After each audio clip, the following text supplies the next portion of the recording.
Sua vida foi um pântano de sombras, nascidas à luz das estantes clássicas. Como no poema O Albatroz, de Charles Baudelaire, suas asas gigantes não deixavam andar. O poeta é semelhante ao príncipe das alturas. Busca a tempestade e ri da flecha no ar. Exilado no chão, em meio à corja impura, as asas gigantes impedem-no de andar. Não queremos fazer a cronologia biografada de José Erasmo Fontoura Esteves Dias. O calendário de sua vida se confunde com a época por ele profundamente vivida em dado tempo de nossa história. Se você criar uma disciplina para a cidade da época, uma ordenação para uma cidade que acabava na beira-mar, não tinha Porto São Francisco, não tinha nada disso. Você vê o seguinte, era uma vida absolutamente enfadonha, tão enfadonha que meia-noite o carro de Ana Jansen passava para botar os últimos para correr para casa. A cidade se mantinha aqui em cima de dois espaços.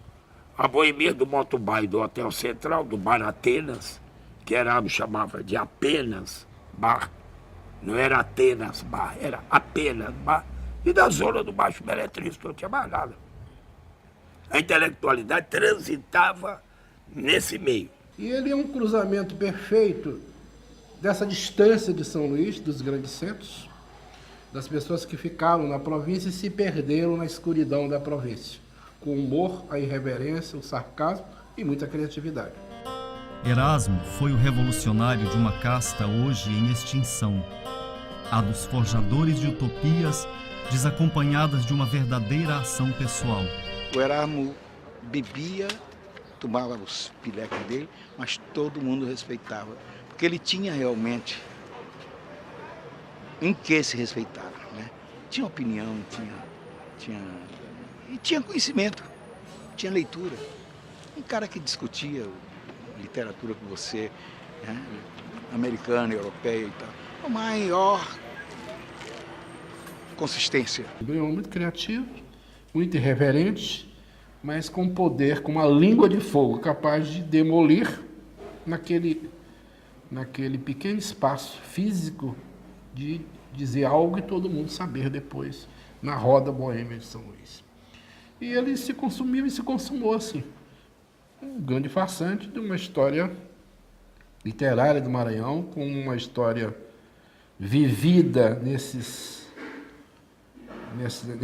subterfúgio da alternância da luz e da sombra, mais sombra do que luz, mais delírio do que sonho, mais loucura que sanidade. Mas, de certa maneira, foi esse o legado que ele deixou. Erasmo tinha uma coisa que era muito interessante. É que Erasmo nem compôs uma obra literária, nem compôs uma obra jornalística, mas ele compôs uma obra que era ele mesmo. Ele trabalhou em função da ficção que ele era.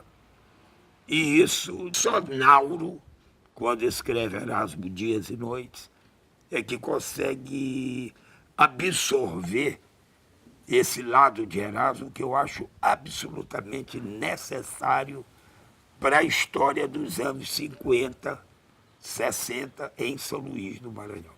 Erasmo foi eleito membro da Academia Maranhense de Letras e no dia da posse não foi encontrado.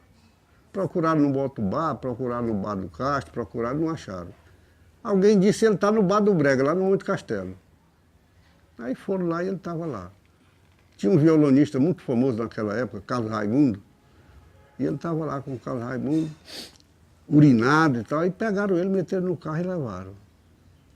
Levaram direto para a Academia Maranhense, e ele entrou cambaleando, chegou, pôs a mão no esquife, dizendo: Antônio Lobo, eu não vim interromper o teu sonho, eu vim convidar para rasgar o véu negro que empata a luminosidade da terra maranhense. Erasmo ia comigo no meu carro, eu, Erasmo e Geraldo Moreira. Fernando disse: rapaz, cadê Erasmo? Não passaste lá para apanhar? Eu digo: não, vai lá, rapaz, buscar Erasmo, estava chovendo. Aí eu chego lá, bato, era umas 4, 5 horas da manhã. Erasmo, Erasmo, está aí. Aí ele aparece, peladão. O que é? Eu digo, rapaz, tá na hora da gente viajar. Fernando mandou te chamar, que tá na hora da saída.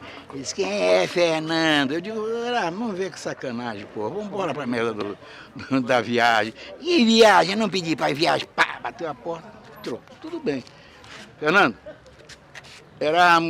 aconteceu isso, assim. Eu disse, não, então vamos embora, deixa ela aí. Aí chegamos em Belém. Depois, uma viagem programada para 3 dias daqui para Belém. Fizemos em 7 dias. Nós estamos lá na minha reunião, que era a nata da sociedade paraense lá, quando adentra o coisa, Erasmo Dias abraçado. Um marujo de outro lado e outro de outro. Fernando, eu vim com a gloriosa Marinha Nacional. Erasmo Dias personificou como ninguém a concepção do escritor modelador de atitudes. À mesa de bar, como serpentes encantadas, todos se voltavam para o seu carisma.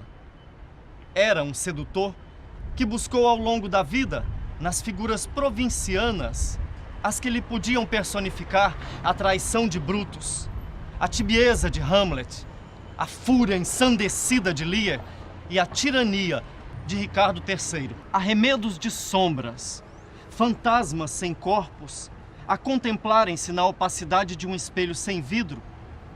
As figuras, por ele, elevadas à condição de mito às avessas, se lhe revelaram quase sempre estátuas, cujos pés afundavam no barro e se diluíam no pó.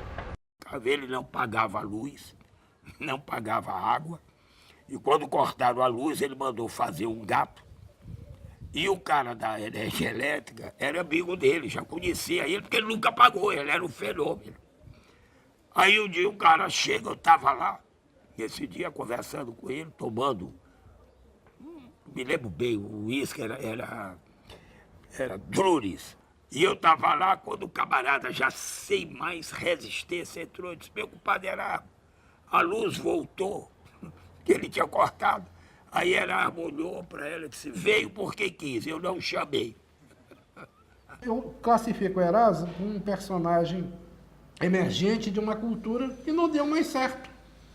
E que restava mentir, inventar histórias para poder viver e ter um certo Fausto, ainda ter um certo poder literário, ainda que não fosse literatura o que ele mais produziu, fosse mais a vida literária que ele comandou, porque todo mundo ia beijar suas mãos nos apicões, ele chamava o Átrio dos Apicões, que era uma pequena casa, mais simplória do que simples, e que ele se notabilizava. Comecei a bater, aí alguém urrou assim lá de dentro, quem é? Com uma voz soturna, né? O Erasmo está, entra! E ele, no fundo da sala, sentado, só de calção ou de cueca, com um copo de cachaça do lado, sem ninguém. Aí eu disse, o que é que você quer? Ô, senhor Erasmo, eu vim aqui, o senhor me desculpe estar lhe interrompendo essa hora, para lhe mostrar um livro de poesia, lhe mostrar uma poesia. Queria saber o que você acha. Aí ele disse, senta aí. Ele disse, lê, começa a ler. Como é o nome? A chamada. Lê. Aí, número 1, presente. Eu todo gaguejando. Número 2, presente. Número 3, presente. E ele foi assim, se emocionando.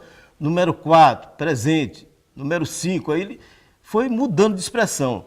Aí ele foi acompanhando assim, o ritmo da poesia e como se esperasse. Aí eu disse assim, seguindo a poesia, ao mestre com carinho, 50 presentes cheios de ausência. Aí ele começou a chorar e disse assim, goodbye, Mr. Chips, que acho que eu ouvi. Esse poema é lindo, meu filho, é lindo. Aí começou. Aí começou essa amizade minha com o Erasmo Dias e eu comecei a frequentá-lo. Prefeito interino de São Luís e deputado estadual por 2 vezes, em 1946 e 1955, a bancada oposicionista tinha, em Erasmo Dias, um dos seus deputados mais brilhantes. De 1947 a 1951, São Luís vivia um período marcado por paixões políticas que culminaram com a histórica greve de 51, que parou a cidade por vários dias e deu a São Luís o título de Ilha Rebelde. A greve tem uma importância fundamental porque ela, digamos assim, estabelece o que eu chamo de uma cultura política, né, para o Maranhão, que é o que eu chamo de cultura política da libertação. Ela, naquele momento específico, foi extremamente importante porque significou o quê? Que a população saía às ruas contra a fraude eleitoral, contra as manobras, né, de corrupção.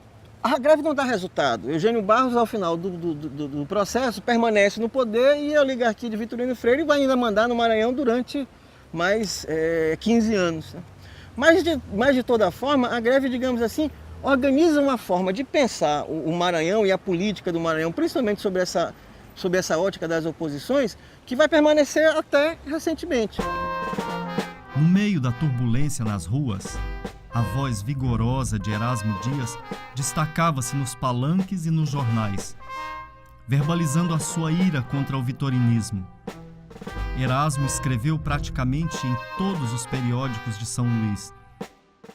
O Erasmo Dias, por exemplo, tem um artigo publicado no Combate que é chamado de Justiça WC, né, no sentido mesmo de banheiro. Ele diz assim: essa justiça de chibata e de senzala, é de cloaca e de sentina, né, e não poupa termos para dizer exatamente do mal-estar, do nojo, na verdade, que, né, você tinha diante desses esquemas da chamada Universidade da Fraude. Justiça de 2 pesos e 2 medidas, que confirma ineludivelmente a arguição de suspeição de um tribunal que, pela sua maioria, embora já reduzida, se afunda definitivamente no conceito público, degradando a função de julgar, aviltando a toga e desonrando no cinismo dos desfibrados séculos de tradição jurídica. Justiça de sentina e de cloaca, onde os ases da corrupção e da peita se comprazem no aspirar dos gases mefílicos que lhes inebriam com a depravada sensibilidade. Justiça, enfim, de um tribunal onde há juízes cujas iniciais lhe indicam o verdadeiro sentido e legítima significação. WC. Justiça WC. Muito corajoso, muito corajoso. Ele encarava as pessoas realmente e tal. Para ele não tinha autoridade, não. Qualquer coisa o deputado puxava a arma, né? E ameaçava o outro do outro lado com uma arma. Ele cansou de partir de dedo assim: atira se você tiver coragem, pode dar seu tiro. De uma discussão verbal entre ele e o deputado Raimundo Bogé, que faleceu ano passado, ano atrasado. Vossa Excelência, deputado Manduca Bogé, é um deputado florido. Quer dizer florido? Quer dizer, Vossa Excelência sabe o que é florido. Repita, Vossa Excelência é um goletar. O Manduca tirou daqui e fez assim, a bola raspando aqui. Foi atirando nele. Chamou ele de homossexual no plenário e ele partiu e o Raimundo Bogé, Manduca Bogé, puxou o revólver e viu que ele não parou, deu com a coronha dele. Quando era convocado para falar na programação da Assembleia, os jornais anunciavam, o rádio anunciava e tal, e a galeria da Assembleia não cabia o público, porque a oração dele era uma coisa desejada por todo mundo. E ele dizia sempre: eu me elejo do canto da Fabio para a Praça João Lisboa. Ali é que é a área de campanha política dele. Então. Nunca foi numa casa pedir voto, nunca foi. Era um cara espontâneo, natural e tal. Mas o voto caía a todo de caixa. Mas eu me lembro que ele veio aqui o Marechal Lott, candidato a presidente da República contra o Jânio Quadros. E o Erasmo foi saudá-lo. Vossa Excelência, Marechal Lott, é um homem que vai resgatar o nacionalismo no Brasil. Vossa Excelência, Marechal Lott, está no coração do povo do Maranhão. E o velho Lott chorou. Erasmo era o orador em uma cidade de gente surda. tá? Que não tinha muita noção. Tá? E ele tinha todas as noções, porque ele tinha o conhecimento da psicologia da cidade. Por isso que Erasmo vira uma lenda. Erasmo é mais ou menos como na Espanha é o Cid. Pro espanhol, ele é um bandido. Pro mundo, ele é Charlton Heston, num filme de 3 horas de projeção. Por exemplo, tem uma história que é um clássico, e que eu já usei, inclusive, de bandalheira, de uma coleção de livros, um objeto qualquer que ele comprou e não pagou, como era hábito, porque era contra os princípios dele o pagamento. E ele contrataram, chamaram um cobrador profissional para tentar receber o dinheiro. E o cobrador ia, enganava, não tá, não foi, não veio, não está. Até que o cobrador resolveu esperá-lo defronte da casa dele, no matagal que havia, sentado no mocho, no banco, no tamborete, até a hora que viu Erasmo entrar de manhã em casa. Aí ele saiu feliz atrás, porque Erasmo tinha entrado em casa. Bateu na porta, a mãe de Erasmo abriu a porta. Se eu queria falar com o seu Erasmo não está. Aí o cara perdeu o controle e disse, está assim, sua velha, sem vergonha, a senhora. Eu vi a hora que ele entrou, ela fechou a porta, para não ser agredida. Daqui a 2 minutos, abre a porta, Erasmo, enrolado numa toalha, acho que ia banhar ou coisa assim, e disse, bom dia, cavalheiro. Aí o cobrador disse, bom, agora eu consegui. Aí disse, bom dia, seu Erasmo. Disse, antes de qualquer coisa, deixa eu lhe fazer uma pergunta. A minha mãe mente? Aí o cobrador disse, não, senhor. Então, se ela lhe disse que eu não estou, é porque eu não estou. E fechou a porta. Quer dizer, isso, no conjunto das histórias, cria esta grande lenda que Erasmo virou. Por exemplo, um dia nós estávamos bebendo, eu, ele e Carlos Cunha, no bar Atenas. E ele não tinha mais dinheiro. Eu pensei que ele tinha dinheiro, porque eu era adolescente, eu tinha 16 anos. E Carlos Cunha também não tinha mais. Encontrou-se uma maneira. Ele pegou o filho de Carlos Cunha, que tinha 5 anos, e deixou empenhado. Uma loucura. Ele conseguiu seduzir Carlos Cunha, e Carlos Cunha deixou o menino lá, ficando gritando, enquanto foi arranjar o dinheiro. E eu fiquei em pânico, porque eu sei que aquelas coisas de Carlos Cunha eram um pouco demoradas também. E foram avisar a dona Plácida, a mulher de Carlos Cunha, que foi resgatar a criança, não sei qual foi o processo, tirou o filho dela na marra lá do bairro. Não há nenhuma quebra de continuidade entre o que escreve e o que fala. Dono de uma memória privilegiada, Erasmo Dias era capaz de recitar de cor trechos inteiros da Bíblia, além de poetas de sua preferência. Ele gostava demais de Manuel Bandeira e recitava de cor algumas poesias que ele chorava também, como, por exemplo, o Pneumotórax, e recitava também o Vou-me embora para Passágada, e assim por diante. Então ele me deu muito da referência do gosto literário, eu aprendi com ele. Erasmo tinha umas gatas vira-lata, uma curriola de gata vira-lata, vagabundas, né? Pulguentas. E ele tudo era com nome russo, Dostoiévski, não sei quem, papapá. Quando morreu, Natasha Trubskaya, que ele inventou que ela era uma gata que tinha uma linhagem. Erasmo descrevia a linhagem de Natasha Trubskaya. E tem um famoso enterro na casa de Erasmo no quintal. Enrolou ela num lençol de linho branco, numa caixa de sapato. E teve discursos dos necrológios todos na casa. Então ele vivia o delírio. Erasmo era um homem extremamente mentiroso, então ele inventou 200.000 coisas que nunca existiram. Ele inventou que era judeu quando ele era da Baixada Maranhense, não me lembro se era São Bento, Cururupu. Né? Ele inventou que ele tinha um clã de filhos, netos, nomeava as mulheres que ele amou. Ele nunca teve envolvimento afetivo com nenhuma mulher. Os antigos sabiam, os mais novos também. Um dia Erasmo chegou lá, chorando e pondo todo mundo em situação de comovedora, porque havia morrido um filho dele no Rio. E ele chorava, meu filho querido morreu. E a gente sabia que era uma molecagem de Erasmo. Ela não tinha filho, coisa nenhuma. E a gente se comovia, chorava também, bêbado, todo mundo lamentando a morte do filho do Erasmo. Foi um dia todinho de farra no funeral desse menino. Ele inventou que tinha perdido o maior romance da vida dele, que foi extraviado, que roubaram da casa dele. Quer dizer, essa turma que frequentava lá roubou, né? E, na verdade, ele nunca escreveu. O nome do romance chamava-se O Gasômetro.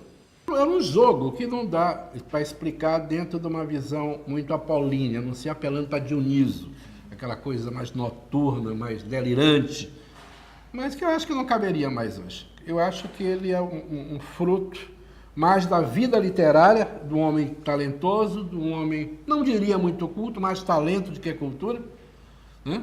Não diria que ele tinha essas grandes culturas, embora ele arrogasse, hoje se percebe muito claramente que ele tinha mais inteligência e mais talento do que cultura, e viveu, na verdade, eu diria que ele foi o grande papa da vida literária, jamais da literatura. Como escritor, Erasmo produziu pouco e algumas de suas obras ficaram inconclusas. Entre as novelas finalizadas, Rapsódias de Muitas Teresas e Maria Arcângela. Esta última, adaptada para o teatro em 1982 por Aldo Leite, com a direção de Reinaldo Farai.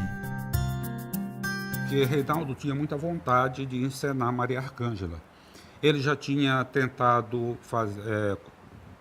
já tinha 3 pessoas já tinham feito a adaptação e ele não tinha ainda... Ele não gostou das adaptações que tinham feito. Então, nessa época, eu já estava escrevendo para teatro. Aí, então, eu me debrucei em cima do texto, que eu não conhecia a novela, Maria Arcângela. Eu gostei muito e comecei a fazer a adaptação. De início, foi muito difícil, que eu achei, primeiro pela quantidade de personagens que a peça deveria ter. Mas como nessa época, o movimento de teatro aqui no Maranhão era muito grande, era muito forte, havia um intercâmbio muito grande entre os grupos, não foi difícil a gente fazer reunir vários grupos para trabalhar nessa montagem. A peça foi um sucesso muito grande, teve um certo frisson, principalmente no dia da estreia. Na peça tinha determinada parte do cenário que era um boteco. E nesse boteco trabalhava um garoto, um menino, um rapazote, um jovem. E Erasmo estava sempre nesse boteco tomando tiquira, com uma velha que estava sempre nesse boteco tomando tiquira com ele. E Erasmo ficava se insinuando para esse garoto. E no final, depois que Maria Arcângela morre, esse menino é quem vem contar para o Erasmo, que no caso era eu, que Maria Arcângela havia morrido. Aí então, nessa hora, o Erasmo agarra a cabeça do menino e dá um beijo na boca do menino. Então o teatro empezou. Foi aquele auê do teatro nessa hora, né? Vendo as fotos hoje, tem uma coisa interessante, que diferente de outros fotógrafos que documentaram espetáculos, a nossa ideia em fotografar o teatro é assim, de fazer, ao mesmo tempo que valorizar a fotografia como um elemento, como uma linguagem artística, uma forma de expressão de arte e tal, também valorizar aquilo que está sendo fotografado. Então essas fotos, elas guardam a imagem, assim, um flagrante da interpretação, momentos escolhidos, né, pelo fotógrafo, ao mesmo tempo que guarda também as intensidades dramáticas feitas a partir da luz. Enquanto alguns companheiros de aventura literária conquistavam vitórias pelo sul do país a partir da década de 50, Erasmo Dias desfilava pelos bares de São Luís. Prisioneiro da província, intuiu como nenhum escritor maranhense de seu tempo a ineficácia moral da época e a corrupção desenfreada de seus representantes. Para que não viesse a se defender, era o primeiro a atacar, com suas frases de efeito, mistura combinada de dandy e alcoólatra na juventude e de bêbado e pederasta no caminho do fim. Acuado no ringue da sua consciência, Erasmo só se deixou nocautear pela esponja do alcoolismo ou pelo punho algoz das luvas vendidas aos promotores do suborno, os farsantes todo-poderosos da época. Essa ideia de que São Luís é Atenas brasileira é muito bom para os que pensam menos, mas é muito ruim para os que pensam mais. Eu vou confessar uma coisa que ele me confessou, a mágoa que ele tinha de não ter ido embora, como José Botelho, como Ferreira Goulart, como Lago Bournet, ele ficou.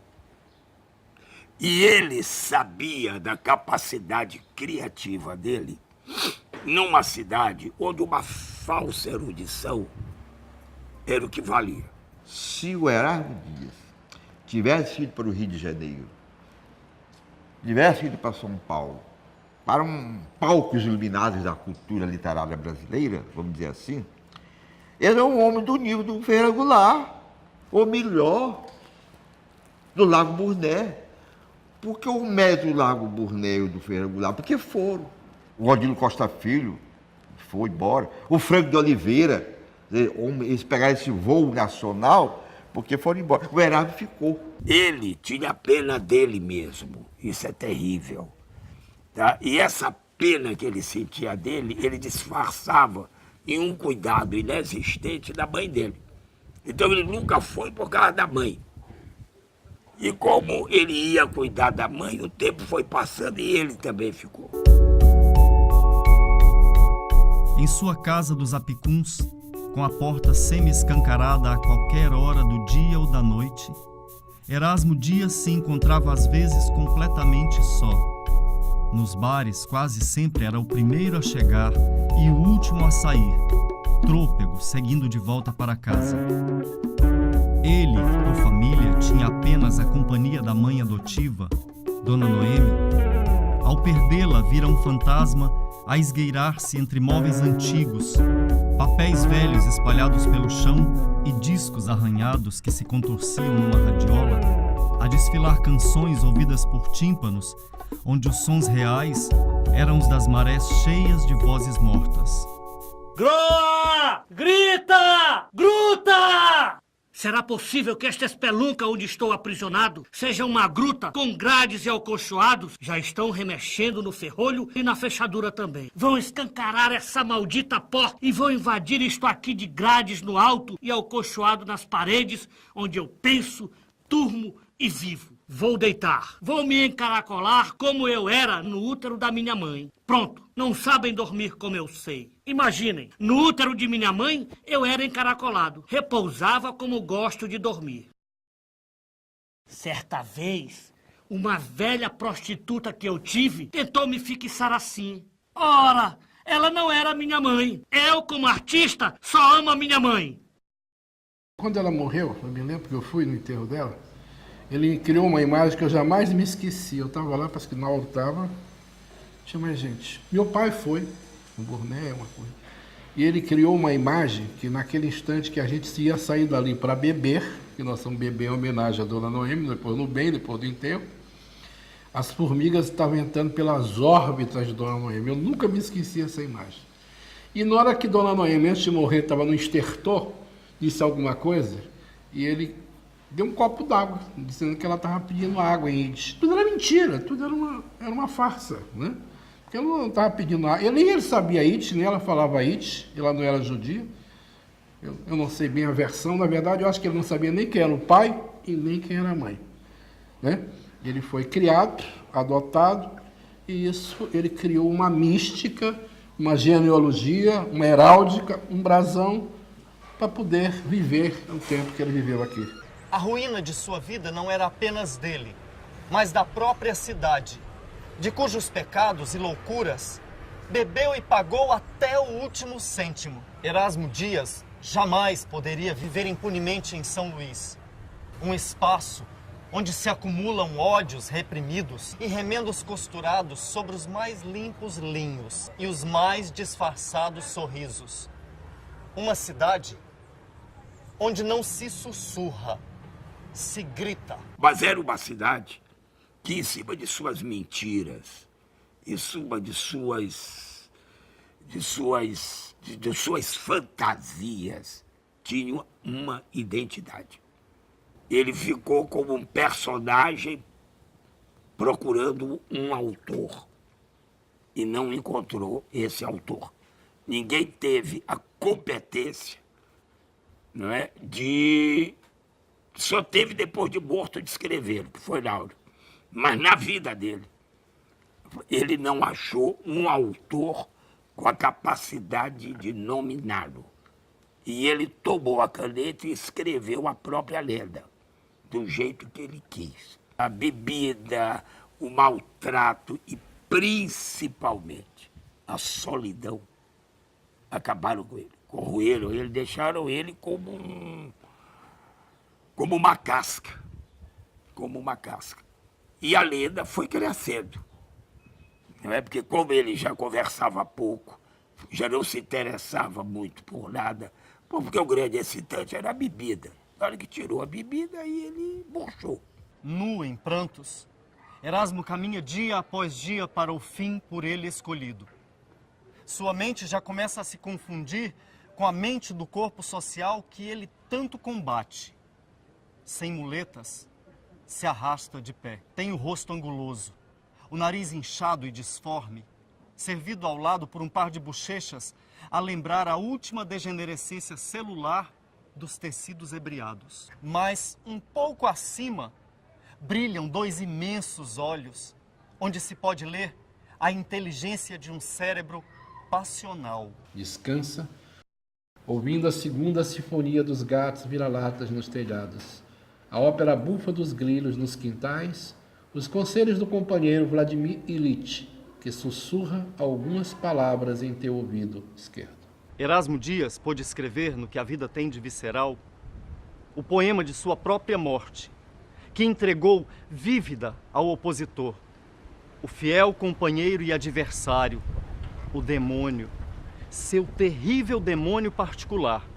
Só lhe restava, por fim, ir à deriva sem segurança nenhuma a nortear-lhe um rumo sem bússola. E um sul, onde ancorar seu destino sem finalidade e sua queda sem amparo. Asas de gigante o impedindo de andar. Repousa, os teus irmãos judeus serão vingados pelos maîtres dos restaurantes franceses que servirão aos algozes um cardápio à base de porco à moda Yom Kippur, com vinho tinto extraído dos campos de concentração. Assim era Erasmo Dias, cruzado sem guerra santa, Quixote à procura de um Pancho para acompanhá-lo na investida nem sempre irreal a moinhos de vento. Só, sempre só, místico sem fé, pederasta da dúvida, alcoólatra da lucidez, prematuro do absoluto. Erasmo, que se enfurnou nos apicuns como uma cobra em seu ninho, ou um deus num calvário sem trindade nenhuma. O povo o aceitou como ele se quis. A ele cabe dizer que existiu em sonho e morreu real. Terceiro e último movimento da rede. Repousa, descansa, ó Tutankhamon sem maldição, em paz.